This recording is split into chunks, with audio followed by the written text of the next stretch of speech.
नमस्कार मित्रों। अकबर बादशाह दरबार लगाकर बैठे थे। तभी राघव और केशव नाम के दो व्यक्ति अपने घर के पास स्थित आम के पेड़ का मामला लेकर आए। दोनों व्यक्तियों का कहना था कि वे ही आम के पेड़ के असल मालिक है और दूसरा व्यक्ति झूठ बोल रहा है। क्योंकि आम का पेड़ फलों से लदा होता है, इसलिए दोनों में से कोई भी उस पर से अपना दावा नहीं हटाना चाहता। मामले की सच्चाई जानने के लिए अकबर राघव और केशव के आसपास रहने वाले लोगों के बयान सुनते हैं, पर कोई फायदा नहीं हो पाता। सभी लोग कहते हैं कि दोनों ही पेड़ को पानी देते थे और दोनों ही पेड़ के आसपास कई बार देखे जाते थे। पेड़ की निगरानी करने वाले चौकीदार के बयान से भी साफ नहीं हुआ कि पेड़ का असली मालिक राघव है कि केशव है, क्योंकि राघव और केशव दोनों ही पेड़ की रखवाली करने के लिए चौकीदार को पैसे देते थे। अंत में अकबर थक कर अपने चतुर सलाहकार मंत्री बीरबल की सहायता लेते हैं। बीरबल तुरंत ही मामले की जड़ पकड़ लेते हैं, पर उन्हें सबूत के साथ मामला साबित करना होता है कि कौन सा पक्ष सही है और कौन सा झूठा। इसलिए वह एक नाटक रचते हैं। बीरबल आम के पेड़ की चौकीदारी करने वाले चौकीदार को एक रात अपने पास रोक लेते हैं। उसके बाद बीरबल उसी रात को अपने दो भरोसेमंद व्यक्तियों को अलग अलग राघव और केशव के घर झूठे समाचार के साथ भेज देते हैं और समाचार देने के बाद छुपकर घर में होने वाली बातचीत सुनने का निर्देश देते हैं। केशव के घर पहुंचा व्यक्ति बताता है कि आम के पेड़ के पास कुछ अज्ञात व्यक्ति पके हुए आम चुराने की फिराक में हैं।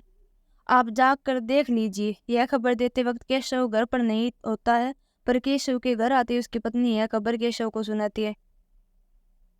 केशव बोलता है, हाँ हाँ सुन लिया, अब खाना लगा। वैसे भी बादशाह के दरबार में अभी फैसला होना बाकी है, पता नहीं हमें मिलेगा कि नहीं। और खाली पेट चोरों से लड़ने की ताकत कहाँ से आएगी? वैसे भी चोरों के पास तो आजकल हथियार भी होते हैं। आदेश अनुसार झूठा समाचार पहुंचाने वाला व्यक्ति केशव की यह बात सुनकर बीरबल को बता देता है। राघव के घर पहुंचा व्यक्ति बताता है, आपके आम के पेड़ के पास कुछ अज्ञात व्यक्ति पके हुए आम चुराने की फिराक में हैं, आप जाकर देख लीजिएगा। यह खबर देते वक्त राघव भी घर पर नहीं होता है, पर राघव के घर आते ही उसकी पत्नी यह खबर राघव को सुनाती है। राघव आव देखता है ना ताव, फौरन लाठी उठाता और पेड़ की ओर भागता है। उसकी पत्नी आवाज लगाती है, अरे खाना तो खा लो फिर जाना। राघव जवाब देता है, खाना भागा नहीं जाएगा, पर हमारे आम के पेड़ से आम चोरी हो गई तो वह वापस नहीं आएंगे। इतना बोलकर राघव दौड़ता हुआ पेड़ के पास पहुंच जाता है। आदेश अनुसार झूठा समाचार पहुंचाने वाला व्यक्ति बीरबल को सारी बात बता देते हैं।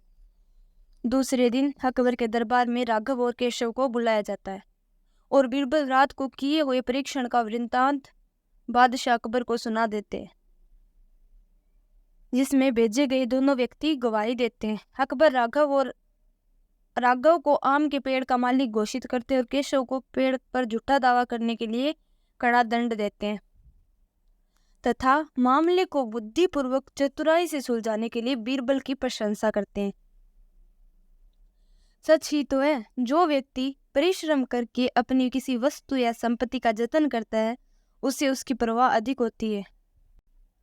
ठगी करने वाले व्यक्ति को अंत में दंडित होना पड़ता है, इसलिए कभी किसी को धोखा ना दे। धन्यवाद।